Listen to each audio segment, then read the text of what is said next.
I'm going to start the meeting here, folks. In accordance with the Commonwealth of Massachusetts Executive Order suspending certain provisions of the open meeting law, we are conducting this meeting virtually. The Public Works Commission is conducting this meeting on April 14th, 2021 at 4 p.m., 4:08 p.m. in the Zoom platform and in accordance with the town's policy directive and guidelines issued April 1st, 2020 and amended May 7th.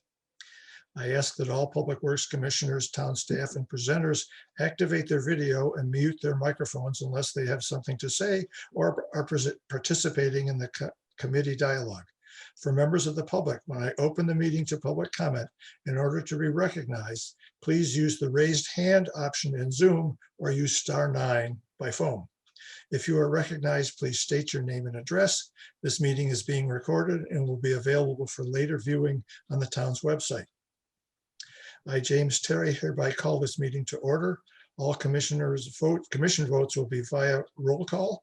We will start with an attendance roll call of the commissioners. When I announce your name, please reply. James Terry, present. Andrew Boardman. Here. Jeff Vassar. Present. Okay, I'm going to try the other two, but I don't think they're here yet. David DeLong. Casey Winslow. Okay, so we have a quorum and we expect the other two members to be joining us shortly. The first item, or the next item on our agenda, is a review and approval of minutes of the March 10th, 2021 meeting. Are there any comments? Seeing none, there's going to be a roll call for approval. James Terry, aye. Andrew Boardman. Aye. Jeff Vassar. Jeff, you're muted. Sorry, aye. Thank you. The meeting minutes are approved with a vote of 3-0, with 2 members not attending. The next item that we always review is what's coming up in our next meetings. And our next meeting is on May 12th, is scheduled for May 12th. And we will be having a water sewer rate public hearing at that time. We will be planning for preparation for the town meeting, and there'll be an item called planning and residential infill. And I'm not sure what that means, Alan. I think we're going to have someone from planning come to talk about some of the zoning The warrant articles that are, have some impact on wastewater and drinking water capacity. So we're going to find out where they stand so that the commission can sort of weigh in and have it, sort of an opinion, when that goes to town meeting. Okay, thank you. Are there any questions regarding future agendas? So I'd like to note that Casey Winslow has joined the meeting, so we now have 4 commissioners. Okay, the next item is the roads program public meeting. Steve Dukran, I think it's available. Steve, you want to lead us through your memo? Yes, Steve Dukran, town engineer, and we have, I hope he's on, Stefan Churville, who you saw the last time. He's the project manager on the roads program. Just as a reminder, last month during the PWC, we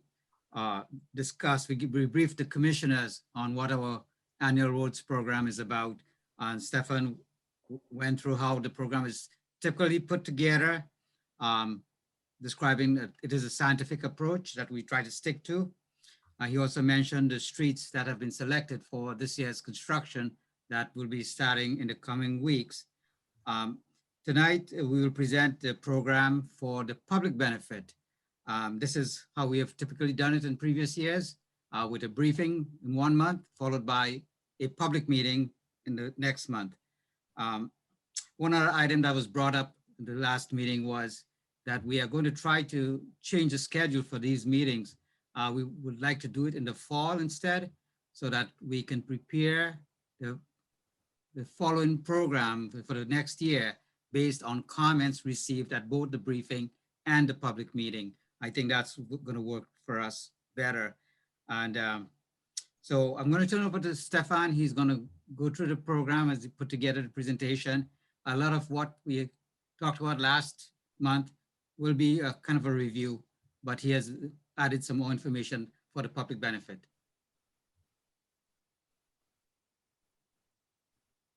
Hi, can everybody hear me? Yep, you can.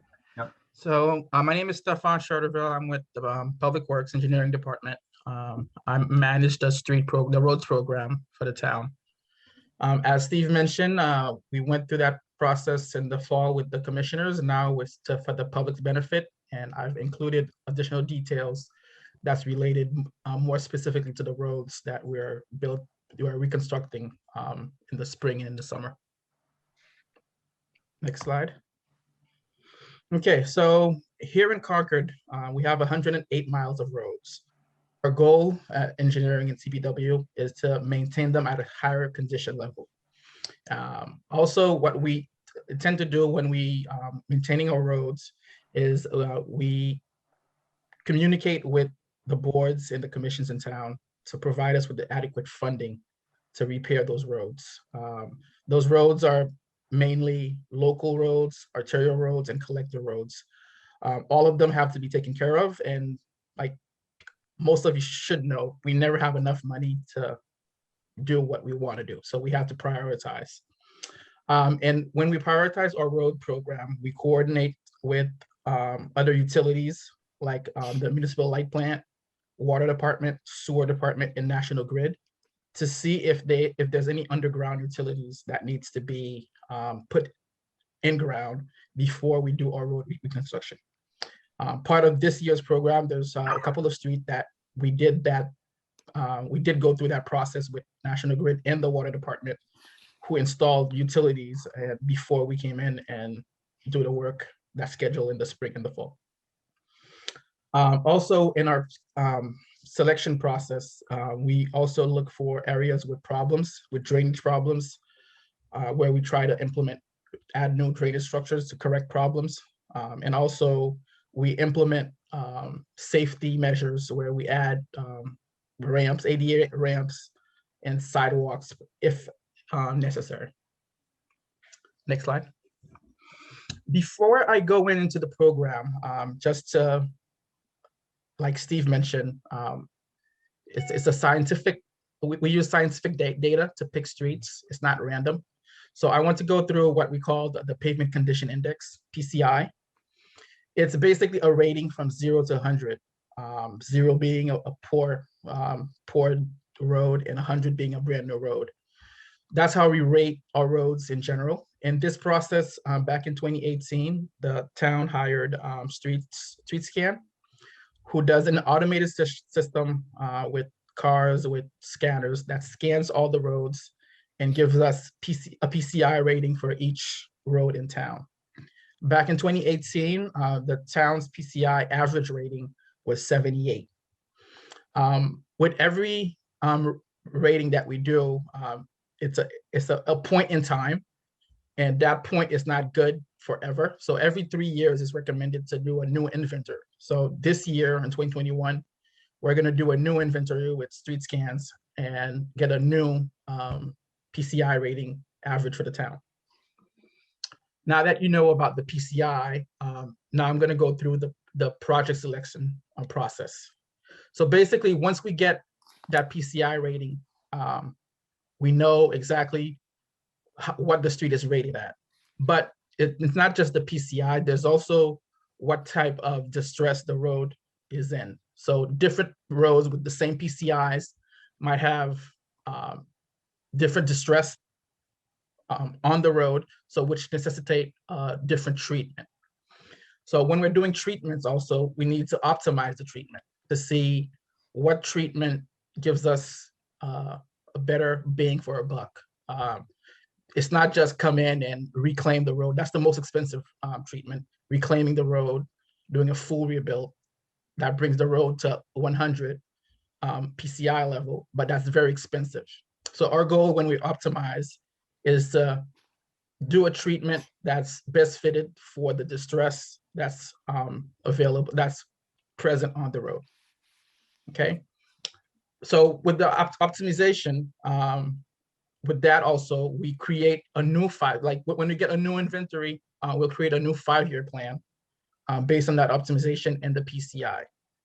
And as we keep moving down the years, we'll measure our progress, set PCI goals, and reevaluate the plan every 3 years to see if we need to make changes to our approach, to the treatments that we've been using, or if we need to implement new treatments based on what the industry is doing right now.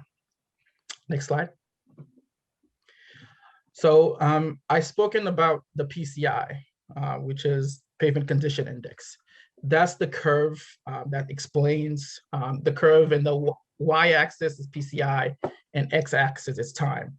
It shows you how a road with asphalt deteriorates over time. As you can see, that deterioration rate is not linear, it's exponential. So at the beginning, the first couple of years, the road is in good condition. But as you start hitting year 5, 6, 7, it starts depreciating fast and faster. So on the right, you see those legends where we say if a road is between 90 and 100, do nothing. Between 70 and 85, we do maintenance. So it's recommended to do those maintenances. So people might see that a road that looks perfectly good to the lay eye, and you see the towns doing work on it while your street is totally bad and we're not working on it. But like I said, at the bottom between the 20 and 50 range, where it's reclaim or full depth, those treatment methods are the most expensive. So our goal is also to, if a street needs to be reclaimed, we'll do it, but we try to maintain as much as possible, because those maintenance up on top cost less, and they add several years of life to the roadway. So this is what we're looking at, and that's our reasoning also when we're picking streets to do maintenance on. Now let's go into the 2020-2021 program. The program is labeled that way because last year, due to the COVID emergency, the town only did some minor mill and fill in town. So the 2020 roads program was not completed. So this year, we're going to do the 2020 and a portion of the 2021 roads program. So the program is divided into 3 phases. The 2020, the phase 1, 2020 road program that was awarded to Newport Construction in the fall last year. And that includes Warner Street, Park Lane, Lewis Road, Bedford Court, and Partridge Lane. Newport is scheduled to come in town next month to start this project. Phase 2, which is the 2021 program, which is a selection of the roads that was on the original list. We're getting bids for this program tomorrow. So if we have a successful bid process, construction should start on this project in the next month or so. And included in the 2021 project are the following streets on the Prescott Road neighborhood: Prescott Road, Cranefield Road, Arrowhead Road, Peter Spring Road, and Minuteman Drive.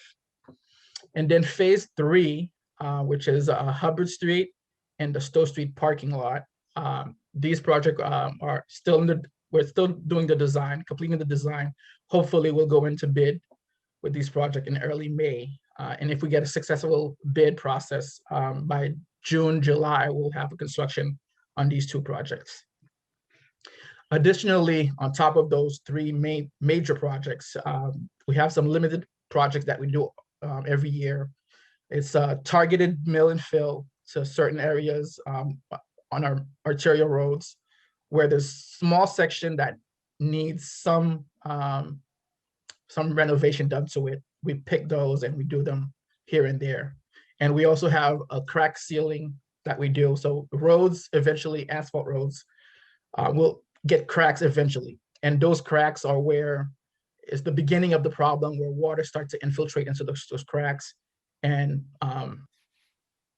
gives you a major problem in your sub base. So we have that also in the program. Here is a map of where the 2020 and the 2021 projects are located in town. In the far right, you see the Peter Spring neighborhood, which is a group of 5 streets.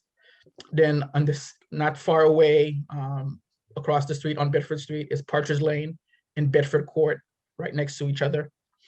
And then closer to the center of town, we have Hubbard Street and the Stowe Street parking lot. And west side of town, we have Warner Street, and more centralized, we have Park Lane and Lewis. These are the major projects that the town is gonna do this year. Next slide. Now let's go into the specifics in the 2020-21 roads program. This is the Prescott Road neighborhood, which has 5 streets. The treatment in this area is a mixture of reclaim and mill and overlay. That was because of how the existing asphalt, the condition of the existing asphalt. Some location we felt that we needed to reclaim, and some location we felt we could just do a mill and overlay. Also, that neighborhood is one that we coordinated with the water department. Last fall, a new water main was installed in that entire neighborhood. That was done last fall and completed by October, I think. And now in the spring, based on the bid result that we get tomorrow, maybe in a month or so, we'll do reconstruction. What's involved also in this project is we'll do some updates to the existing sidewalks as necessary. We'll add accessible ramps to interconnect all the sidewalks, all the existing sidewalks. We'll install pavement marking and crossing at the crossing location. We'll install berm as a safety measure on all location where the sidewalk is existing, just to protect people walking on the sidewalk from the travel lane. And we'll also do some drainage upgrade on Peter Spring Road to correct a drainage issue that we saw. Next slide. Then there's Partridge Lane. This is a road where there's a lot of transverse crack. So the picture on the bottom is a picture of the street. As you can see, there's that transverse crack. They're spread out every 10 to 15 feet in the roadway. And similarly on the sidewalk, which constitute a trip hazard, there's cracks an inch or 2 wide. So in this street, what we'll do a mill and overlay, but we'll mill to the sub base at those crack locations to make sure that we correct the problem. And then we'll pave a top surface, and that problem should go away. Same as a sidewalk area. Our highway department will do some spot repairs at those different locations where you see those cracks on the sidewalk to alleviate those trip hazard for the residents. Next street, right across from Partridge Lane is Bedford Court. As you can see in that road also, there's a trench in the road. National Grid installed a new gas main last month on Bedford Court. So that's one part of the coordination we have, and that helps us also pick streets and remove streets from our list based on the input that we get from the different utilities. So that road, National Grid completed the project last month, and we should get going in that project in a couple of weeks. Then when we get to this center of town, the Concord Free Public Library parking lot is off Sudbury Road and Stowe Street. That area is a parking lot which is in a poor state, as you can see in those pictures. We're gonna do a reclaim. We're gonna do a new pavement layer on the parking lot. And our goals in this parking lot right now is to increase the parking spaces. I think we'll be able to achieve that by a different configuration. Originally, the parking stalls were oblique. Now we'll put them at 90 degrees. That helps in the design spatially to get more space out of that parking lot. We'll also do some, we'll future-proof a little bit the parking lot. We'll install underground infrastructure for a future EV station. And we'll also install underground infrastructure for a future lighting upgrade. And also add additional ADA parking spaces. Right now, I think they only had two officially labeled parking spaces.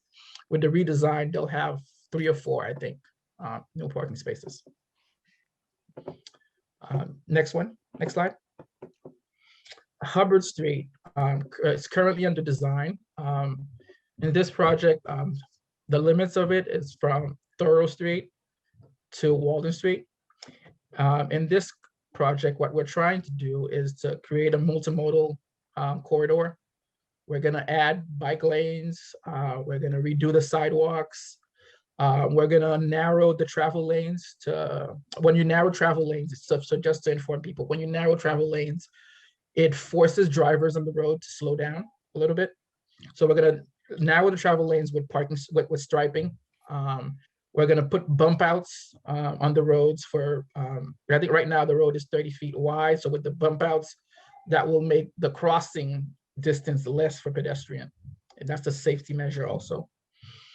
And also we're gonna do a brand new drainage infrastructure in this area because the existing drainage is old. And when we did our, when we TV'd and camera the lines, we saw that we needed to do some new drainage to improve the corridor. Warner Street, as you can see in this picture, Warner Street is from Pond Street and it goes to a private section of Warner Street. As you can see in that picture, it's a flat corridor, so that you can see when it rains, there is some drainage issue. So the goal of this project is to restore the road, add 2 new drainage infrastructure to capture all that rain, because right now there's no drainage infrastructure on Warner Street. And Warner Street also is one of those streets where we're working with National Grid, who will be coming in the next week or so, or maybe in May at the most, to put a new gas main in the corridor, in the public section.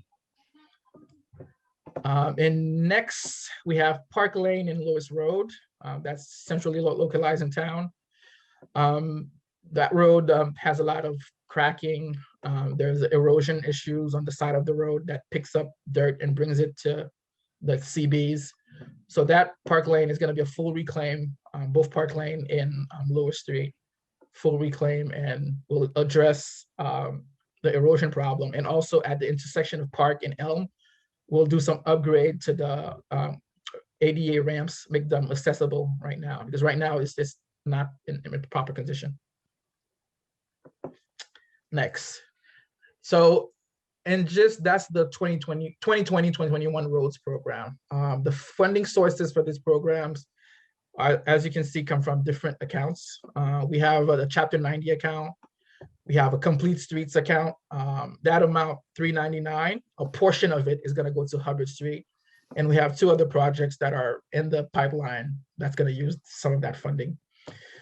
We have encumbered money from past years that we're going to use. We have a sidewalk fund. We have a road repair fund.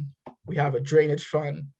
And we have the 2021 authorization bond request, which is the biggest one, 1.25 million. That's all these accounts we're going to put them together and divvy them into those different projects.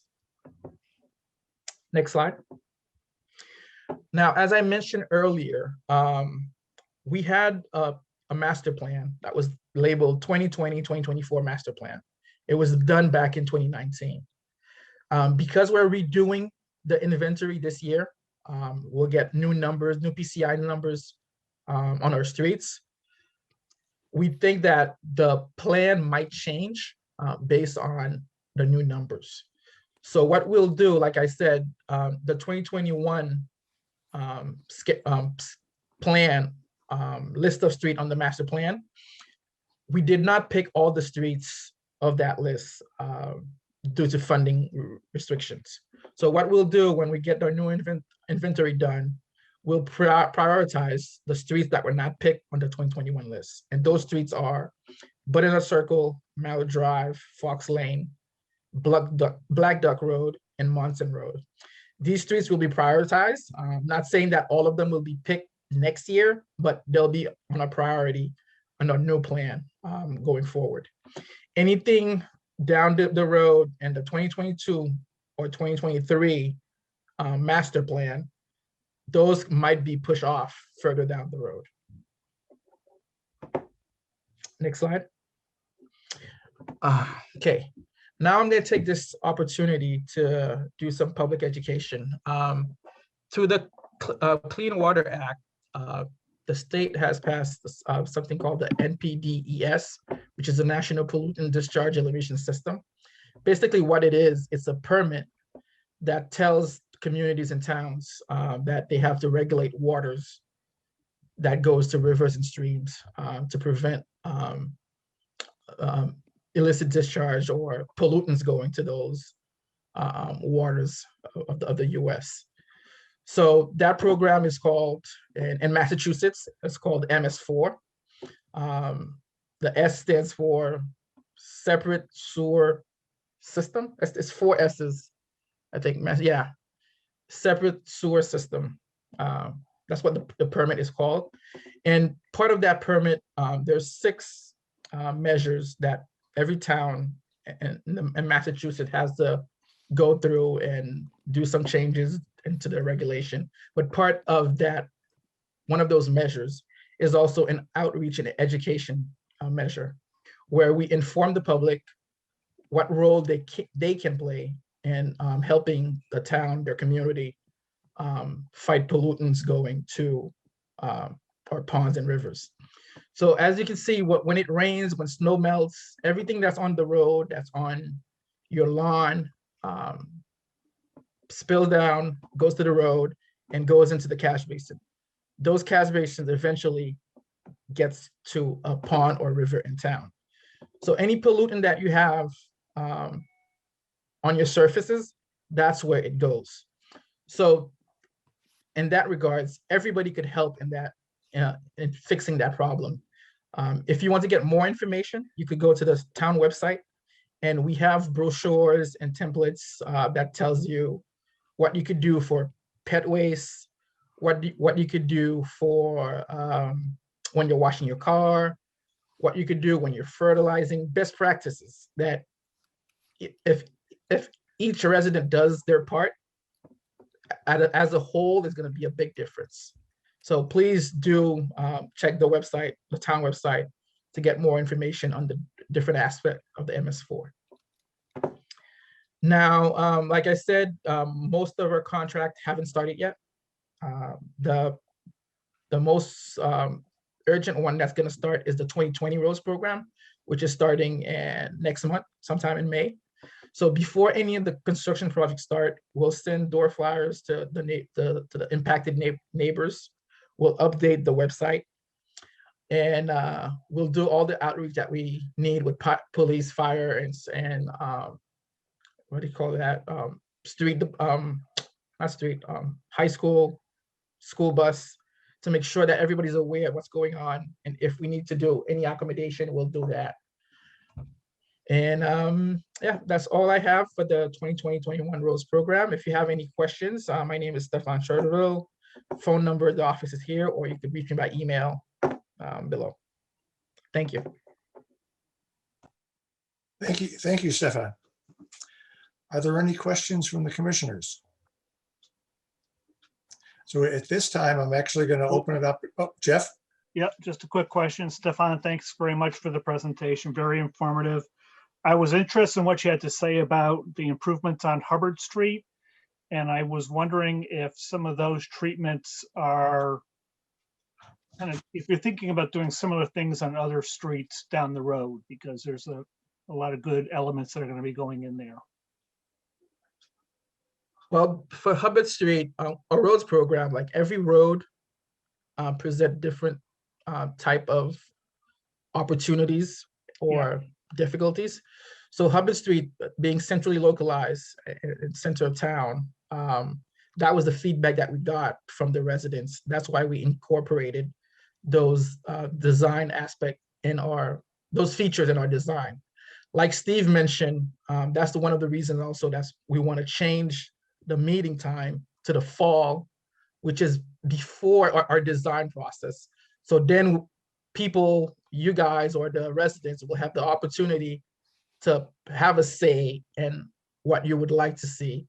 And probably depending on the ask, those could be considered or even incorporated in our design in the winter before we go out to bid early spring.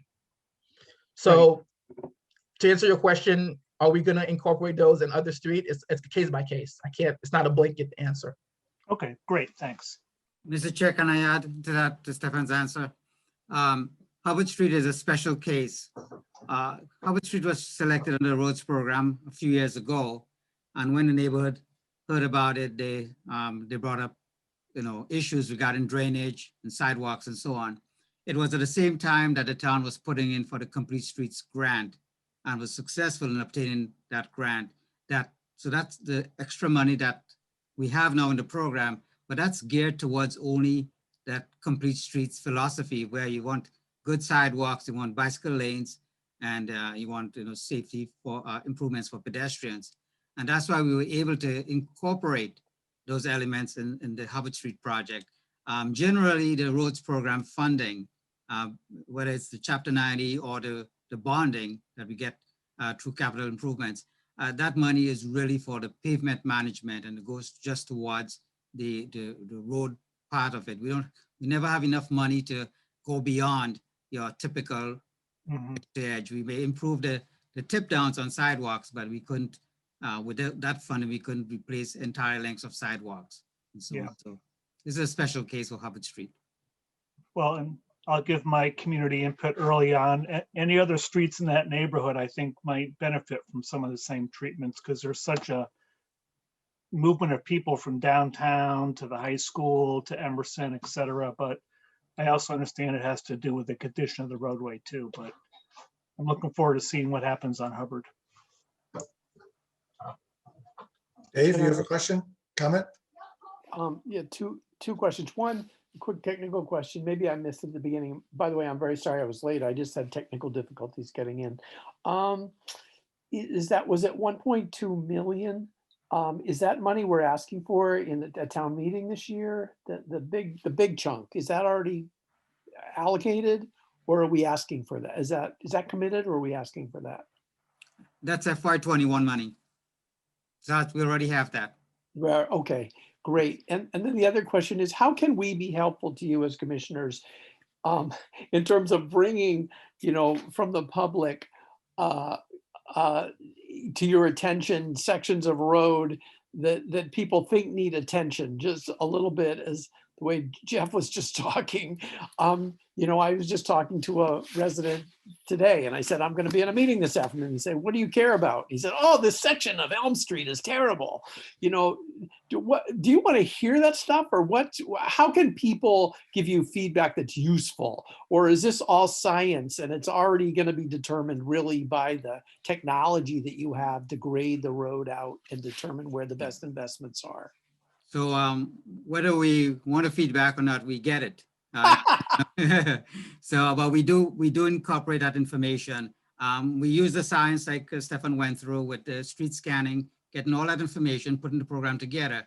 But there is some subjectiveness to it. We have to go back and look at the roads that the program selected to make sure that it's appropriate. So we listen to people, but the answer typically is we will get to it whenever we have the funding. That's usually the answer. So Dave, I can kind of weigh in just from experience. We want to make sure we do things in a fair and responsible way. So there's a lot of interest when people look at their own neighborhood, and we have to spread the monies around town. So that's why the assessment to do the PCI with this independent software is important. But then we'll share that with the highway division, water sewer, based on feedback we've heard. And then you sort of optimize, based on that. But people do respect the fact that there is a process. As Stefan said, sometimes they're confused when we're doing maintenance in an area that looks okay, and we seem to have ignored an area that doesn't. That's really not the case. It's just when a road is ready for reclaim, the maintenance only goes so far. It becomes stranded investment and really not, well spent. So. Thank you. Thanks, Stefan. Hannah, are you aware if there are any questions or comments from the public?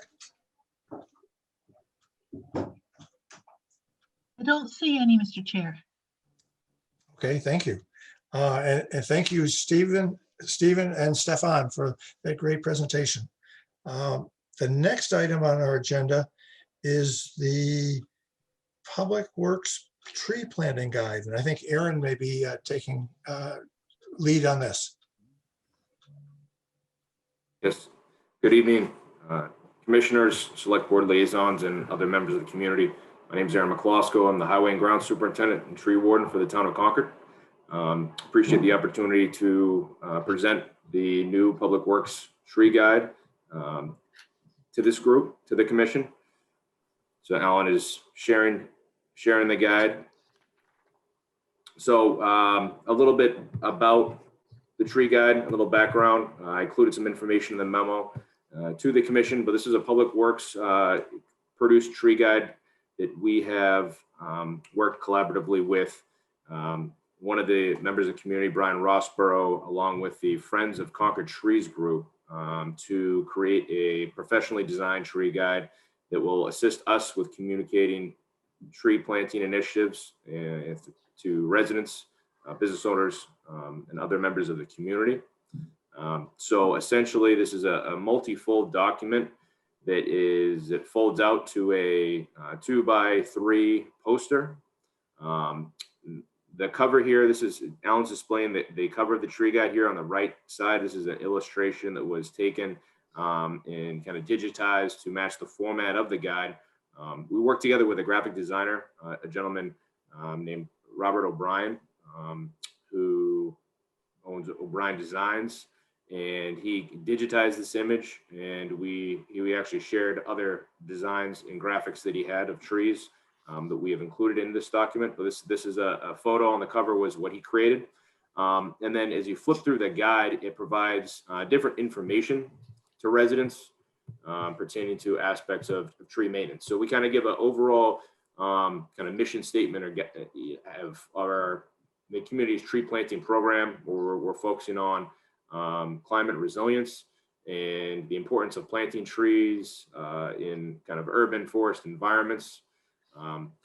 On the right-hand side, you see a kind of a classic colonial that you might see in the community, surrounded by different types of plantings to give folks an idea of options and type of plantings that they could either install on their own or work with the town to provide. Kind of give definitions of what a right-of-way or a public shade tree is, and a setback tree, and some visual indicators of kind of what those are. For this group, a public shade tree is defined by Massachusetts General Law, Chapter 87, as any tree that's planted within the town's right-of-way. Right-of-way widths vary on every road within a community, and any tree planted within that right-of-way is owned and maintained by the town. It's considered infrastructure of the town, and it's protected by public shade tree law and is under the jurisdiction of the community's tree warden. Any tree that's behind a public right-of-way and on private property is considered a private tree. Within Concord Public Works, we oversee any trees that are within the public right-of-way, any trees that are on town property, and any trees that are within the cemetery property. We do not have a jurisdiction over school department trees or private trees. The next page really shows a kind of on the left-hand side, some graphics and talking about planting trees and what you can do. Talks about different steps and stages and just different facts. And then it provides some illustration as a reference for people to see, the different type of soils that are required, the area that's required. Talks about dig safe, which is an important thing to make sure we mark out any underground utilities before digging for a tree. It's something that we do, and that by law, anybody that's digging is required to do. Talks about precautions, kind of informational distances on how far away to plant trees from infrastructure, whether it's electrical utility, those transformers that you see, those doghouse kind of above ground transformers, or how far back from a sidewalk or a roadway folks should plant trees, and just some visual references and talking about small trees, medium trees, and large trees, and what's the clearance you need or anybody needs to maintain when planting a tree. A big important thing that I stress, and actually I was on Hubbard Street this afternoon speaking to a couple of residents who attended the engineering department's public information session last week, and they had some questions about incorporating some tree plantings with that project. So I was talking to a few residents today about that. And one of the important things that I stressed with them and I stressed with others is that folks really need to think about the right tree for in the right location, and not just what the tree looks like today, but what it's going to look like in 20, 30, 40, 50 years. A lot of times we encounter conflicts down the line when trees mature and grow to a height where, you know, there's a conflict between maybe utility or some type of other type of infrastructure. But on the right-hand side, the guy talks about caring for trees. Alan, can you scroll up just a little bit? Thank you. So talks about kind of caring for trees, how to prune trees and maintain trees. There's an illustration on how to prune and maintain a young tree. And then at the bottom, there's an illustration on how to kind of, you know, prune and what to look for on a mature tree. And then a graphic that talks about the 3-cut technique on how to prune a branch without damaging the actual tree, where you do a bottom cut, a top cut, and then a clean cut all the way back at the stem. And then the last page of the document, the last 2 pages that it unfolds, is basically what we've done is we've worked and cross-referenced a few different documents, one being our Davy inventory that the town completed in 2017. And we look at within that inventory and management guide, there's a recommended trees to be planted to diversify the trees that we have in the town of Concord. List a number of trees there. We've also looked at DCR has a list of trees that they recommend planting in an urban environment. So their urban forestry program recommended tree listing, and we kind of cross-referenced those, and we came up with the 30 trees listed here and broke them out into small, medium, and large trees, and provided a little bit of a narrative on the tree, some of the heights, some of the things to look for, and then on the bottom is kind of a visual reference with a chart on how large a tree will be when it matures. You know, we could deliberate for days on, you know, 100 trees that we recommend planting in town. And this is an idea. This is currently 30 that we recommend now. But, you know, 30 could change the next time we publicize this document to kind of continue to bring in different kind of species and trees. But these are 30 that we commonly find in the town and that we would recommend planting in town as well. And then if you were to completely unfold the document, you're going to see this really cool poster that illustrates all the 30 trees that we're recommending on that tree chart. You can see here all the trees kind of fully leafed out, a picture, you know, a detailed photo of what the leaves look like and what the fruit looks like. And that, again, that same narrative that's listed on the poster is listed on the description section of the recommended tree chart as well. And so in summary, that's the overall document. We've worked with a local printer, Concord Printing, and they've printed 2,500 copies of this document folded and some flat unfolded. We're going to work with Friends of Concord Trees as well as some other town committees and groups to distribute those hard copies. It looks really sharp. We actually received our copies, the first copies from the printer today, giving them to I think one resident so far who was very involved with this project received the very first copy of the document. Alan's got the second copy right there in his hands. So we're really excited to get this out to the public, and we'll be passing them out. Commissioners will all receive a copy, and other members as well. There's a number of select board members that have requested copies, and all of the select board will receive a copy as well. The library, I know, is doing a seedling kind of distribution, and they will be receiving copies. Anybody that goes to pick up a tree from them will get a copy of this document, and we're going to get this out to the public. It's also been the PDFs that we've shared here have been uploaded to the Concord Public Works webpage. Every page in Concord Public Works, if you go to it right now, at the top, you're going to see the cover. You can click it, and you can download the PDF. So if you want a digital copy to review it, it's a very, we're very proud of it. We think it's a great document. We get some good feedback so far from the folks that we shared it with. We presented to, just because of timing, we presented to the select board 2 weeks ago, or last week, excuse me.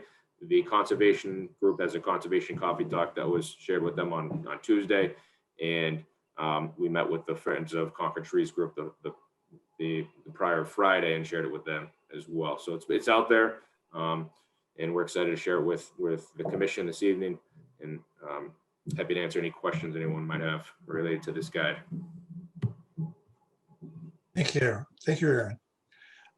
Brian or Alan, I think, did Brian want to tell us a little bit about his involvement? Sure. It was this whole initiative really was sort of the Friends of Concord Trees, sort of an informal group of, Concordians who are interested in, sort of trees around town. But Brian Rossborough, one of the residents, has been sort of instrumental in sort of pushing this initiative along. We've been dealing with a lot of different challenges through COVID, and we talk about essential services and what we're doing. But he bent our ear. He kind of convinced us it was a good initiative. Given that I'm a relatively new director, I thought it made sense that, Concord Public Works wants to walk the walk. Aaron McCloskey is the town's tree warden, and we're very sensitive to, managing trees throughout town. And we definitely want to, participate where there's opportunities in sort of enhancing the tree canopy, increasing numbers where possible. A lot of challenges Aaron will deal with are trees that need to come down because of hazards. But we think if we could kind of help in any way to educate, inform, and it's not just limited to right away. These are for people to look at their properties and see what they can do. And, I think Brian was sort of a real, sort of motivator to help us, get to this point. And I think it's, we acknowledge that, and it's important to understand that he's kept it moving, and I think is eager to get the message out. So I don't know if Brian, you're out there and want to say a word, but it'd be nice to hear. Oh, there you are. Yeah, I just plugged in. Well, let me start by praising you, Alan, and Aaron, and Eric Smith, who's not presented yet. It was my good fortune to meet you all through Denny McIntyre. And Public Works jumped on this immediately. They saw the ability to use this for public education to motivate not only their own team, but also 18 departments and commissions throughout the town of Concord, so that everybody own trees, health, cemeteries, school, just about everybody. So it's a nice document. In fact, I talked today to Brenda, what's her name? Brenda Williams, to go pick up this book that you may not have gotten yet, but that's a DNR initiative by Delia Kay about the ecology of her trails. And you can buy these for $15.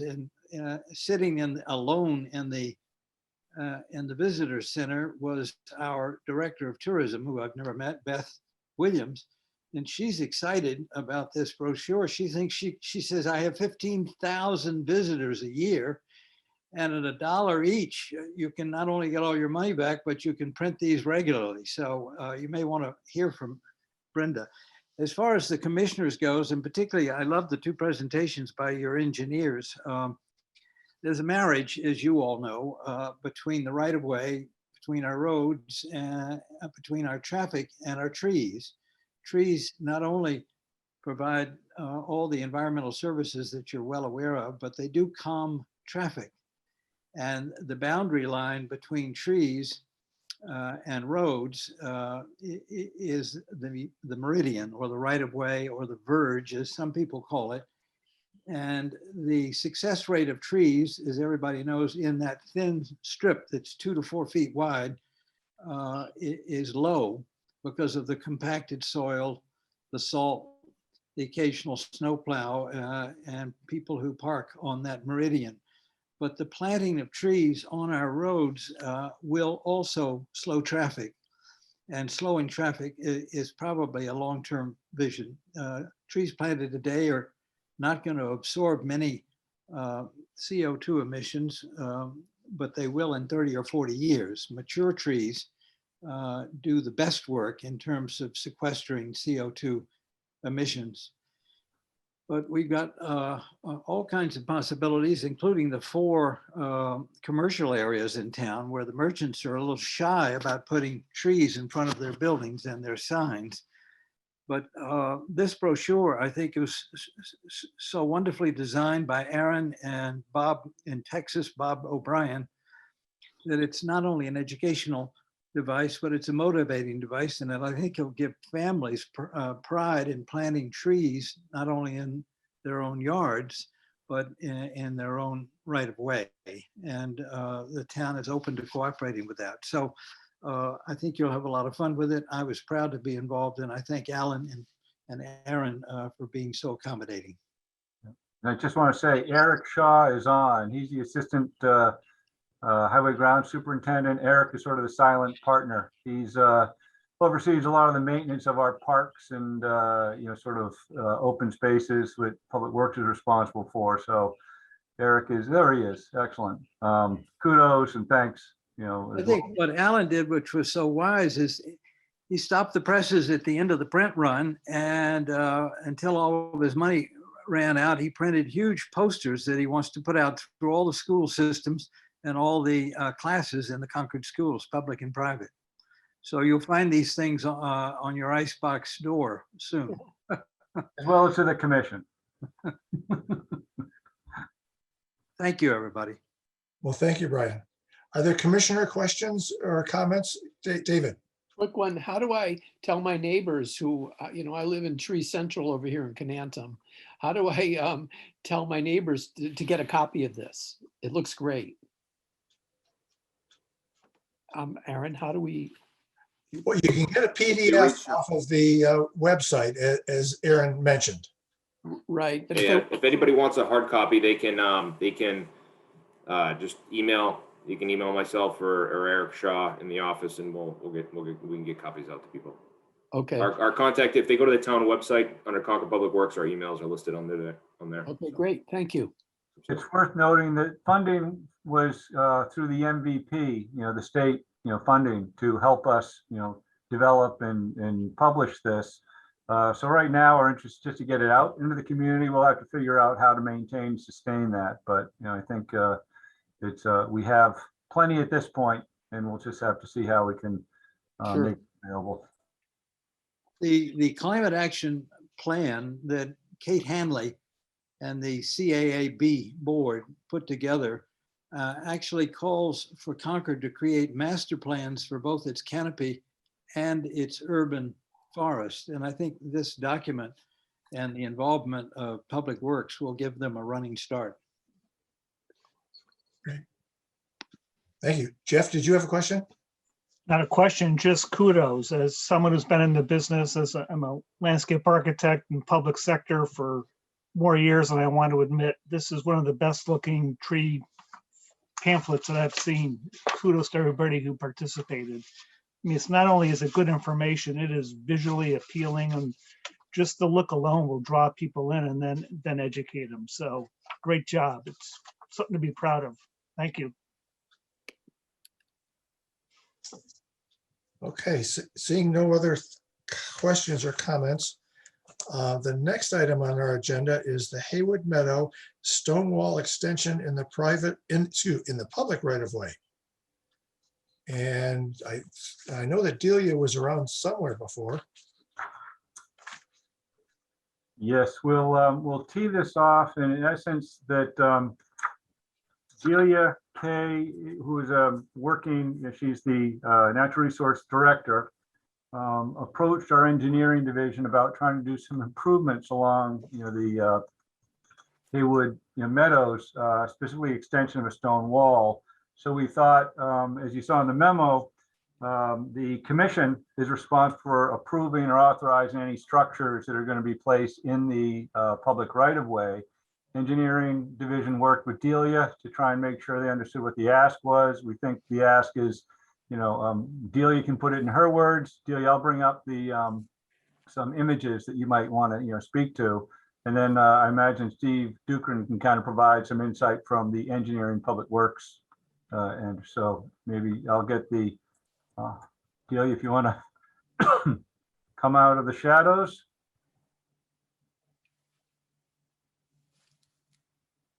Are you there? Yes, I'm here.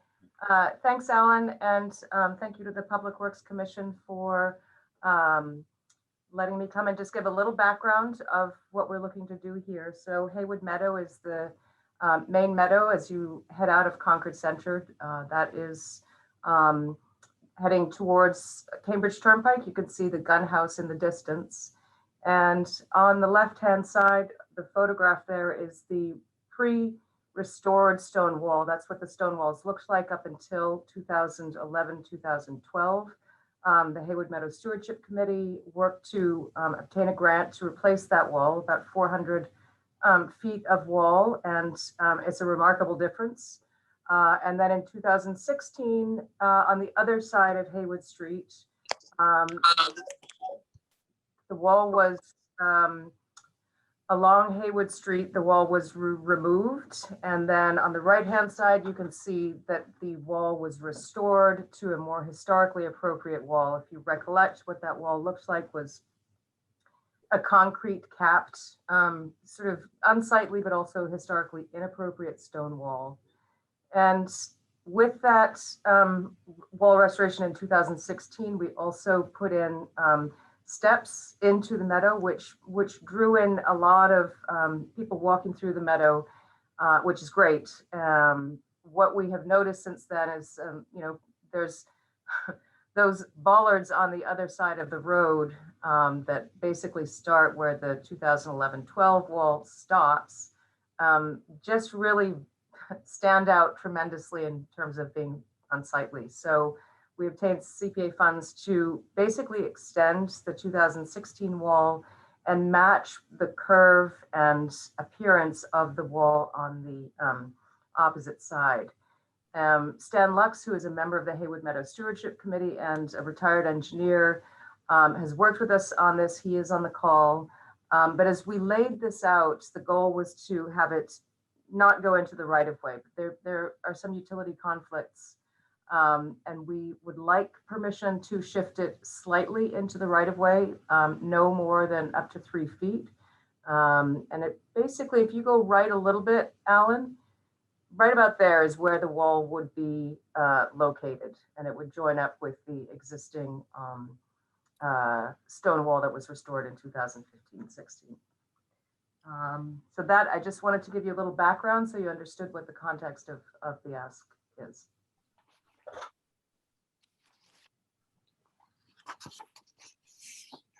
Delia. Now, because this is in the right of way, the town meeting passed some rules a long time ago that indicated that anything that is done in the right of way needs the approval of the Public Works Commissioners. And why this issue is before us today, as was put together in our memo, engineering comfortable with what is being proposed and has actually made slight changes to it to take care of some drainage issues, as I understand them. Oh, Ellen, you're going to help me out here. Thank you. Steve Ducan, I can speak to that. As you can tell, this is not a common request. We actually get more requests for underground infrastructure in the right of way. I'm talking about private underground, like irrigation pipes or maybe a sewer that's private and not a town owned. However, above ground, it's very rare to get this, but as you mentioned, Mr. Chair, it's the process is there to approve this. So we have looked at this. The engineer, Mr. Lux, has done a good job putting plans together. It is not in its final form because we are still investigating utilities out there, as well as the drainage structure that we identified. After we have confidence in what we found out there, the final drawing will be prepared, and it's also subject to our review and approval in engineering. We want to make sure that anything that's built within the right of way is safe. It meets current standards of roadside design. We have to make sure that we leave enough right of way for any future improvements, which may include a sidewalk or maybe a small widening of the intersection. Should there be a need for improved traffic operations at an intersection. We would like the conditions that we listed on the memo to be included as part of the approval. They've been a couple of what I just mentioned, but in addition, we would need to get an as-built drawing of the wall. So that goes into our records, our official records, as well as to document that this wall, when built, is entirely associated with the property. And so whoever owns that property will continue to have responsibility for maintaining that wall should they need, with time, it will need maintenance. And so that will be carried with the property in perpetuity unless something else changes in the future.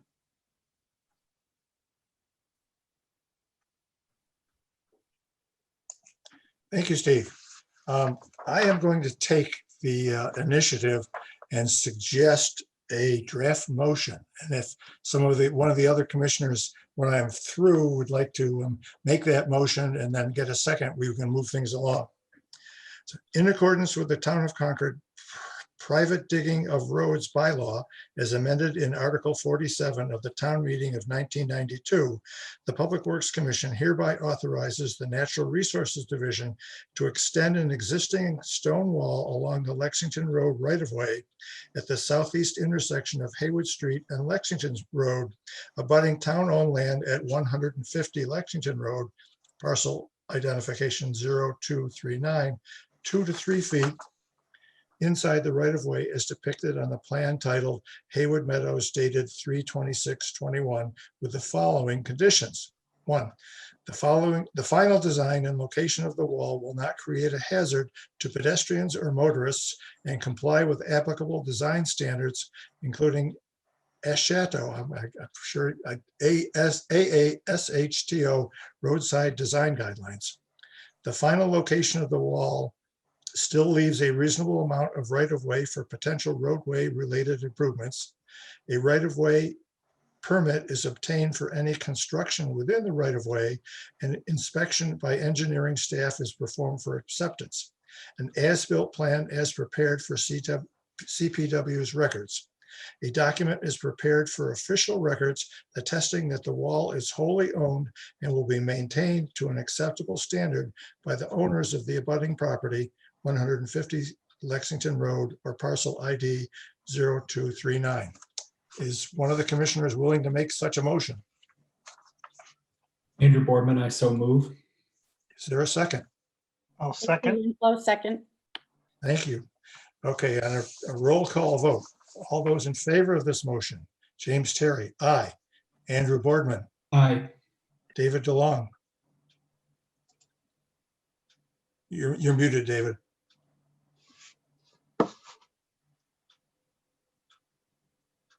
Aye. Thank you. Jeff Vassar, Aye.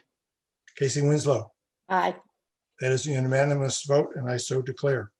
Thank you, everyone. Delia involved, Stephen, appreciate it. Thank you very much. Okay, Ellen, I think our next item is to get a budget overview in fiscal 22 for the water and sewer operations. Sure. I'll just pick up. I went through a fairly lengthy overview of the infrastructure issues, some of the challenges we have, but really an orientation to the commission. I think it was at last meeting or before that. So I'm not going to revisit the infrastructure. What I wanted to do, and it's something a little bit different, is we're in the midst of developing and finalizing our FY21 budget for water and sewer. John Rogers, who is the water sewer superintendent. Bob Hill, who is also on the line, is management analyst for Public Works, and our newest member, Nelson Wee, is also helped sort of compile a very robust budget. Just for this audience, it's important to understand that both water and sewer are enterprise fund supported. So it's user fees, special service fees that offset the cost for our operations and maintenance, as well as capital improvements. And anytime we do or require some large borrowing to support some larger initiatives, those are ultimately paid back through user fees and special service fees. So the whole idea of the enterprise is we're kind of self-supporting. And because of that, we are also able to do planning, unlike general fund budgets, where we can look at 10-year outlooks to really understand what our costs are going to be and what the impacts on rates are going to be. I'm trying to keep this particular conversation at a very high level. I don't have slides or anything I want to talk about, but I thought it was important as we move into this coming year to identify some very important and kind of significant expenditures we anticipate and have a conversation about that. That was really the goal, and primarily on the water fund. We can also talk a little about the sewer, but I would say that 95% of the community, as a reminder, is served by town water. It's a complex system because we have a number of different sources of supply, which adds to some of the challenges we're going to be facing in the not too distant future, and I'll get into that. A combination of groundwater sources and a surface water source, that's NAGOG. Aging infrastructure on pipes, over 130 miles of water distribution mains that are aging, and kind of some significant amount is nearing the end of its useful life. Much like I'm finding as I'm getting older, it's hard to find out what that actually means, but there are some aches and pains that pop up that I don't anticipate or expect. So I'm finding that as I age, I may be taking care of some maintenance. More maintenance is required. But with that said, I think what's really important and where we're going over the next 5 years is a significant investment in water treatment. And so when you talk about sort of our goal and mission is to provide safe, clean, potable water, as well as fire protection to the community. Regulations, as well as some challenges on water rights have really put us to the test as far as our ability to understand the long-term, protect the long-term needs and interests of the town. So you're familiar, we've talked about NAGOG Pond. That's our largest source of supply. You're aware that we're in the midst of installing or replacing the deep water section of the intake to the tune of $2 million. It's a significant investment undertaking. It's partial work. We had hoped at one point to do the entire intake for $2 million, but time and delays and construction challenges meant that would be a $4 million initiative. We didn't have the money to do it, so we prioritized, but there may be a second phase in the future. NAGOG is also unfiltered. We've talked about the need to design and construct a federally compliant filtration facility. We've gone through a lot of planning, design, and permitting. We've overcome a lot of those obstacles over the last 5 years. It's taken time. And just as we're ready to tee up the final design and construction for a known need, we've been introduced to something that is really catching the industry off guard, and the industry across the Commonwealth and the country. And it's responding to what they call an emerging contaminant, or this is the PFAS. DEP has established standards as of October of this year that are very stringent.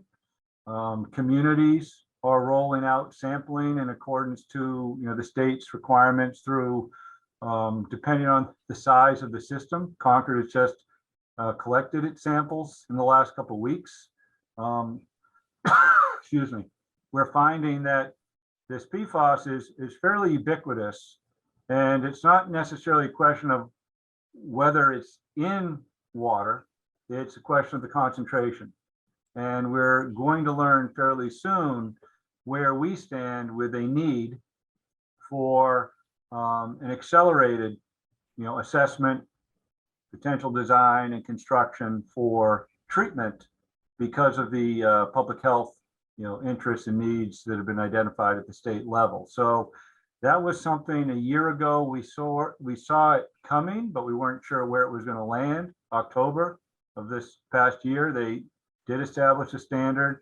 And so as we move forward, we're looking at a very robust need on water treatment that's going to require a lot of outreach, education, information, awareness, and work with the commission to help in explaining, but also, budgeting and planning long-term so we can accommodate these expenditures that hadn't been anticipated. And they're really to the tune of tens of millions of dollars, potentially. So it's significant. In the memo I provided, I did share this information with the town manager as we're developing, the budgets for the enterprise systems. He's aware of, these challenges. He understands, we are looking at how this plays out. We're probably going to get informed over the next, I'd say, couple months. We're going to start seeing a little clearer what the future may bring, but we are already planning for a kind of bracketing a minimum plan, which is inclusive of NAGOG treatment, which is fairly, going to be, significant costs. And then we're also anticipating at least, a few of our groundwater sources may need enhanced, treatment that they presently don't have. And again, so we're building into our financial plan potential rate increases. We're looking at a significant rate increase coming up in May, because we know if it's NAGOG alone, we're probably going to need to raise the funds so that we can pay back any additional borrowing that's going to be required to complete that. And we will then find out from the emerging contaminants how much more, significant investments there will be. But the good news is we have the tools and resources to identify the needs and develop a financial pro forma so we can manage it and not just react. And we didn't share the pro forma here, but basically it allows for us to account for O&M, debt service, rate changes, capital plans, and just wanted the board to understand that really it's going to be about water treatment targeted over the next few years. And just want to, kind of lead with that and answer any questions, without, I know you probably read the memo, but open to whatever comments you might have or questions. So are there questions for Alan at this point? Well, I think we're interested, Alan, and finding out what happens in the future. But like you, we probably don't know where we're going, but it's good to know that it's an issue that is going to be with us for a while, and we'll have to figure out how best to handle it. I will say we're also going to be looking at sources of funds as we talk about the roads program. It's kind of limited, there's state support, but we did receive a state revolving fund acceptance for NAGOG, which is important. That may give us a low interest loan that's better than what we could do independently. And given all the discussion on infrastructure needs and challenges, and through the federal program, we could potentially realize things as favorable as a zero interest or principal forgiveness. It's possible, and so we're in the queue to realize that on NAGOG. And then we also will probably be amongst many communities looking at this PFAS issue, and hopefully draw some attention to Massachusetts and some of the financial needs and burdens that are going to be imposed because of it. I will say it's not unique to Massachusetts, but Massachusetts is ahead of the curve on identifying and trying to address this risk. Now, Alan, you mentioned to me that some communities are sort of already ahead of us because they have identified some of the problems in their water supply. Is there any general information you can provide us? Yeah, so what happened is about 2 years ago, I know this because I was down in DC trying to help communities get money for infrastructure when it wasn't so sexy. And when you talked about this emerging contaminant, DOD was already on the ears of all our reps. It was through Department of Defense and this issue of a exposure and big risk on PFAS. These forever chemicals that have been used in fire retardants and nonstick pans and Gore-Tex outfits, but firefighting foams, aqueous firefighting foams, AFFF, been used in a lot of facilities and airports around the country. And they'd identified high levels of this PFAS, and that got their attention. And that's really what precipitated EPA and DEP to look at how abundant is this? DEP had a few identified sites in Massachusetts that were high. They started testing around those facilities and started just gaining and getting some information, but they really didn't know the scope and extent of where and how much of this was in the environment. And so some of these other communities and some neighboring communities were brought in because it's almost like an archaeological dig. You find something and you look in close proximity to say, is there something else buried here that's connected? And so that's how certain communities started to sample even before there was a standard. What was difficult is there wasn't a standard, and the messaging and information on what to share with the communities were very challenging. So they've stumbled along. Some have been able to sort of do emergency procurement for treatment, but I think the state we're on the crest of discovery for a lot of communities who were waiting to try and find out, well, where is this really going? And I think what we're realizing is there is a standard. There are issues at very, very low levels where you have to have public health advisories. And there's challenges because DEP, if you have elevated levels, want you to look at alternative sources of supply. They're looking at MWRA connections for some communities. They're looking at shutting sources off. We may enter a situation where we have a few sites that are affected, and we have to make a decision on, do we do a water ban so we can assure that we comply with the standard for all the water that is distributed? And it's really the sensitive receptors, sort of the risk population that would be in a situation of guidance of do not drink. I will say the following with PFAS, it's not new. This has been in the environment since the 1940s and 50s. It's really just the identification, discovery of how ubiquitous it is and what the potential health implications are, which is new. And that happened very, very quickly. Thanks, Alan. Are there other questions from the commissioners? Okay, well, I appreciate the update. I think we'll be probably hearing more about it in 2 or 3 more months when the initial results from Concord start to come back and we have a sense of how our community stacks up with others. And I would like a minute just to talk the sewer fund, just because there's a few issues to be aware of.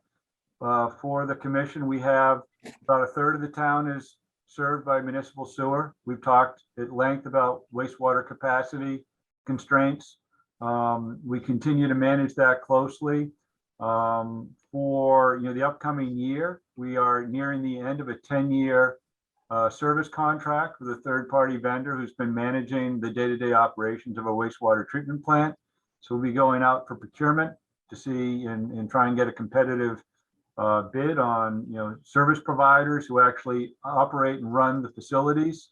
So we anticipate there may be some sort of budget issues there. We're not sure exactly. We don't anticipate significant savings or increases, but it's just something to be aware of. And we also know the treatment plant, the wastewater treatment plant, was overhauled in 2007. And a lot of the equipment is beginning to serve the end of its useful life, 20 to 30 years for larger equipment. So we anticipate with the pro forma spending money in scheduled replacement of some of those needs. We may increase our level of investment because of the age, but the sewer fund is far more stable. We don't anticipate significant increases in rates to sustain the level of investment we need, probably close to 2%. We're going to finalize that and bring it to the commission next meeting. But that's always something that we've been managing. And again, the sewer improvement fee, which is a separate fund through town meeting, is robust, but it's there in the event we have an exceedance and we need to expand our capacity. And as you know, we collect funds from new and increased users, and that money is set aside to be invested in enhancing or creating new capacity. So that protects our ratepayers from a sudden sort of upset if we were to have an exceedance in our NIPDs and a consent order from EPA. So just so the commission's aware, those are some of the things that we're addressing. Great. One thing I do want to make, I'm going to reinforce, I guess, a comment that Alan has made to the public, and that is that the water fund and the sewer fund are enterprise funds. They are totally paid for by the ratepayers, but recognizing the fact that we have to look into the future, both of those funds do have a balance, and they're fairly significant, and that they are there for replacing equipment for the sewer treatment plant and for repairs and work on the water treatment side also. So we have been doing a good job up until now, and our job is to keep doing that in the future and making it so that future ratepayers recognize a reasonable rate of change in their rates from year to year without having gigantic surprises at any one time. Okay, I see none of the commissioners wanting to make any additional comments. So I think we're near the end. We have the director's report. Oh, Alan? Yeah, Jeff, just wanted to. Just very quick, Jim, I sent a message. Unfortunately, I have to jump off at 5:30 to go to another public meeting, but I don't think there are any votes after this. Are there? That is correct. Yes. Okay. Good to see all of you. Thank you. Thank you, Jeff. Okay, Alan, the director's report. Okay, so let me pull up. All right, so this is, we'll do the roundtable. We'll start with Melissa Simoncini to talk about the solid waste recycling programs. Melissa, are you there? I am here. All right, we're going to start and kind of move through this so we can just quick update for everybody. You're on. Fantastic. Thank you, Alan. Good evening, Melissa Simoncini, Environmental Services Program Administrator. I'll be pretty quick here. Spring is upon us, and Aaron and crew are doing a bang-up job down at the compost site. In just the 2 weeks that we've been open, and we've seen close to 1,500 people come through with leaves and brush and a few for paint. With that said, the paint shed is open here for 2021. We're gladly taking in paint. The only big change this year is we're asking people to bring their solvents to Hazardous Waste Day when they go to one of this 8 different events over the season at our facility, the Minuteman facility in Lexington. But other than that, bring us your reusable latex and oil paint, and we will get them redistributed or recycled. Next slide, please. The other fun thing about the compost site is once a year I get to grow some peas.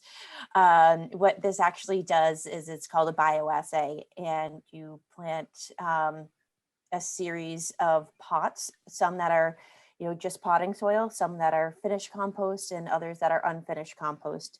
And the ultimate goal is to see if there is any residual herbicides in the compost that are going to make it or negatively affect plants from growing. And as you can see in one of the close-ups there, the pea plant leaves look perfectly fine. If they did not, they would be kind of curled up and do what they call cupping. I don't think I've seen any reports that have been done in the past or have had an issue. And happy to report this year we're good again. And the other thing that's been taking up a lot of my time are the spring recycling events. As detailed in the director's report, we had about 100 cars come through at the beginning of the month for electronics and paper shredding. Historically, this has just been a business recycling event, but as of last fall, we started to split it up and open it up to residents. So those residents who only have a few things to recycle can come to a smaller event, so we can allow people with a lot of items to come to the drop-off event. And this is just a quick picture of the small event from April 2nd, and the big event is planned for May 15th. The sign up will be live tomorrow on the website, and we've upped it a little bit. We'll be able to take about 550 residents, up from just over 400 last time around. So hopefully there won't be any backups. But here's my little plug for the board or anybody else who's on the call, or for your neighbors. We can always use more volunteers for drop-off day. So if you are interested in helping out, you can reach out to me, or go on the website and there's information about how to volunteer. And I think, Melissa, it's worth noting, there will be no swap off again, right? That's not yet. oh yeah, sorry. Yeah, no swap off. Hopefully, maybe in the fall, we can try to reimagine the swap portion of the event to make it a little bit more controlled, and make it so there's less of the situation where everybody's climbing all over each other to get to some of the stuff. But that is pending. And I guess the other thing to note is, as of today, we're still not accepting hard drives or devices that contain data. We have been working on that with the town manager's office and the new IT director. So it's not a definite no, but at this point, we don't have a definite yes. Thanks, Melissa. No problem. Okay, Steve Dukran, you available? Yes, I'm here. So I'll just highlight a few of the things that we are doing, starting with the Cambridge Turnpike. The work resumed over in the Crosby Pond area a couple of weeks ago. This photo shows the sidewalk being prepared in that area for paving.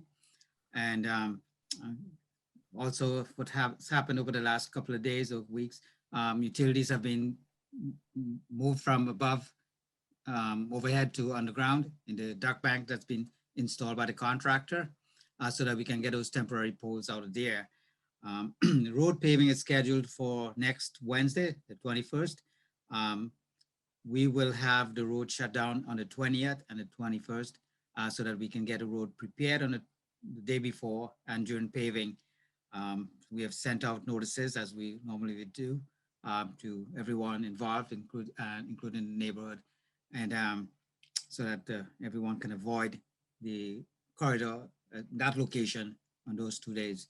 I need to mention, without giving any detail, that the contractor has sent in a claim for the repairing of the culvert wing walls. We've discussed this in the past, and so we are looking into that to see how we're going to deal with that claim. Stefan mentioned the Hubbard Street, so I won't go into that detail, but this photograph shows the neighborhood meeting that we held on March 23rd. Patrick, my new engineer, I threw him in with both feet, and he's presenting to the public there. With 20 plus people attended. It was a good meeting. We got good feedback, and we're going to try to incorporate as much of that into the design as we go forward. This is Bedford Court. Stefan also mentioned this. With National Grid completing their work, the street is ready for the reconstruction, which we will be planning to do in next month, May. This last slide of ours is to talk about permits. With the weather being good, than normal in early April, we decided to open roadway permits so that we can allow people to go in there and do whatever they need to do. And so we normally would open on the 15th, which is tomorrow. And so it's already busy. We're filling out a lot of permits and people are getting started. Also want to mention with what you see there, Full Circle, we have started to migrate from our old system into the new permanent system, which is called Full Circle. It is the town-wide software that's been deployed, and it offers more flexibility in adding information, in tracking what you're doing, as well as connecting with other departments in case you need their sign-offs and so on. And it turns out to be more user-friendly. So hopefully in the next few weeks, we'll be fully using it for all of our right-of-way permitting. That's it for engineering. Great. Thank you, Steve. Aaron McCloskey, Highway Ground Superintendent, you there? Yes. All right. So March was a busy month. We're transitioned over to spring mode. Here we have there's a photo of Andy Giles, a equipment operator in the highway unit, repairing a catch basin. This is typical maintenance, stormwater infrastructure. Stefan mentioned earlier in the presentation about MS4 compliance. You know, we are cleaning out catch basins, started that program this month as well. And every time that we clean a catch basin, we complete a form via GIS. It's an inspection form that goes back to the engineering group so they can track the tonnage of material that we remove from these basins for the MS4 compliance requirement. And then also we mark notes when we need to rebuild these structures. So this is our crews are very skilled, and we're able to do a lot of this work in-house to save cost and going to maintain that MS4 infrastructure. This is a photo of a beaver dam down at Cambridge Turnpike. This is the season. We get a lot of high water calls. We haven't had too much precipitation so far this spring. Kind of if you see, most of Massachusetts is at least a level 1 or a level 2 drought already, but we are already seeing increased water levels and a lot of beaver activity throughout town. We work closely with Delia Kane and the NRC group on issuing emergency waivers in order for us to allow us to come in, breach the dams or trap a beaver, and then put in a beaver deceiver type of device to prevent damming of those locations. It's a photo of some of the one of our roadway patches that we complete. We hear from residents are very vocal and kind of very involved in their neighborhoods and throughout the community.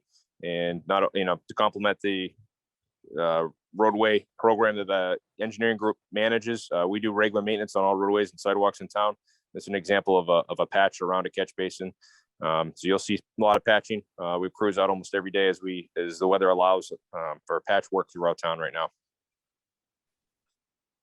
This is a photo of the compost site. Melissa mentioned very busy the last few weekends. So encourage folks to come down. We have compost available, wood chips available for folks to take as well. And this is a photo of Kaiser Road. This is kind of a seating area, picnic area. A couple of equipment operators here. Nick Sorrentino and John Hesdorf putting out a table across the street from the CPW facility next to Trails End complex. We have done a number of outdoor dining setups, probably seen them around town, the barricades, the orange poly barricades and steel barricades or concrete barricades to allow the local establishments to provide safe outdoor seating within the public right of way or on town property. So we were busy to set those up at the end of March. A couple more requests are still coming through from some restaurants that wish to participate in the program. There's a permitting process that goes through the town manager's office, and the engineering group is involved to look at site setup to make sure we provide a safe setup, and then the highway group goes out and installs those setups. All right, excellent. Thank you, Aaron. Thank you. Move on to any questions for Steve, Aaron, on anything? I'm sorry, I didn't give it a chance to have the commission weigh in. Apologize. I don't see any questions there, Alan. All right, great. Okay, just what I suggest is just step in if you have one, just because we want to get through the information. Water sewer, John, you available? Yep, I sure am. Great. Yeah, so just highlight a couple things, lots of activities. So Alan gave you the budget issues that we've got sort of long-term and into the next year. Most recently, we had our Alex Wallstrom gave a presentation as part of the library program of topics of interest through a survey that was performed through the library program. Water conservation was one of those subjects. Alex is our water quality specialist, environmental coordinator for water and sewer. And so she gave a terrific presentation, very well received, lots of questions and kudos for her presentation. Alex is really a star in our program, did a terrific job presenting that. Show you the sort of one of our bigger projects right now that we're just wrapping up. That's the two largest sewer pump stations we have in our system, Lowell Road shown here. That's probably a month away from up and running with new equipment, and Assabet, which is just closing out. We're working on punch list. They're doing finishing up landscaping there. And we're just starting it over at Lowell Road. So those are significant efforts, energy saving, VFD pumps, and it's a much better configuration on both of those, with replacing aged equipment with much more efficient and safer access for our operations staff.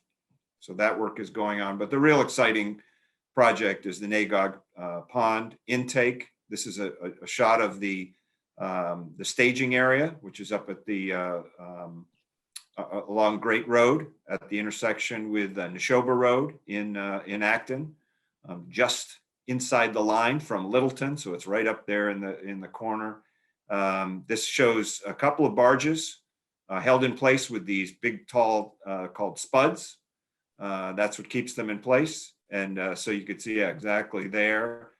So they're up there. You can see right about where that one in the middle right is. There's a fusing machine shown right there, and you can see the black line of the new pipe, new 16-inch HDPE that is being fused together, launched out into the pond, floated out there with weights that ultimately will open the pipe up once it's been floated into place, and then it'll be dropped into place, and we'll put an intake structure, a new intake structure into place.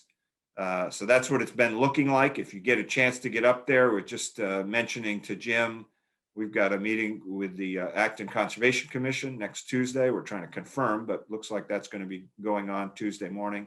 Give them a view. If people want to get up there and see the project site, I would highly recommend. It's pretty exciting to see. This is the pipe, 16-inch diameter or interior diameter. It's about 2 inches thick, high density polyethylene pipe.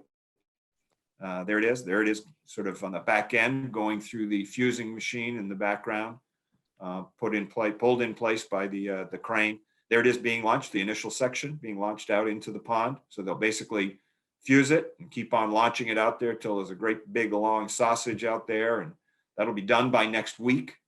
And then we've got still some sort of logistical details before it actually gets plugged into the end. I should say we were out there today. They were cutting the existing intake pipe to get it ready to begin to observe conditions there, so they know better what more precisely to expect, including the outside diameter of the existing pipe, et cetera. So pretty exciting to see this. It's been a long time coming. Got through all the permitting, and we got a great cut set of contractors out there that specialize in this sort of in-water work and the pipe fusing. So good to see that work progressing. And with that, I can answer any questions you have about that, and probably a few other things going on around with water and sewer. Don't see any questions. Sorry, John. No problem at all. Okay. Thank you, Alan, and all the staff for the director's report. That was very helpful to us. Do the commissioners have any questions or comments that they have received from other residents that they want to share? Casey, you're muted. Sorry. Can you hear me now? Yes. Yes. Thanks, Jim. So it's not a comment. It's just something I noticed yesterday. I was driving past Walden Pond, and I noticed that, right outside of the compost area, there's a lot of, stanchions and so on set up. It just looked a little different than I've usually seen it, a little less, hidden. And I didn't know if there's something going on there that we should know about in case people ask. Well, we have National Grid is started some work out into, that stretch of road. They started in Concord, they moved over to Lincoln. I don't know if that's kind of what you've. Well, it's just outside of the compost, but it's before, if we're heading from Concord to Lincoln, it's on the left, on the same side. And it's before Walden Pond though. And it just seems like it's just abutting our area there. And it just is more activity and exposure than I usually see. So maybe it could be National Grid. Alan, that is the staging, that is the staging location for National Grid and the work that they are doing. I see. Okay. Thank you. So that will be temporary, but they will be doing this work through the summer. They're going to return to Concord, and because of the activity at Walden, their work will be night work only. I see. But, we should expect to see that activity ramp up as we get into the summer in Concord. Okay, thank you. Okay, seeing no other comments or questions from the commissioners, are there any comments or questions from the general public?